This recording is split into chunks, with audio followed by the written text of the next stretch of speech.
Hello guys, in this video I'm going to show you how to share channels in the Zello app.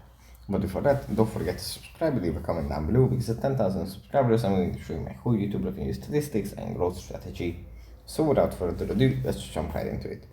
First, you have to open up the Zello app, and here it opens up in the context list. Then we just tap on channels, we go into a channel that we want to share.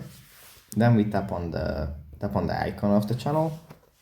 And then in the right side there is a share button. You can tap on this and it's going to copy the link of the channel, which afterwards we can share, as you can see. Yeah, I guess that's pretty much it for this video. Hope it was helpful for you guys, and I'll see you in the next one. Bye.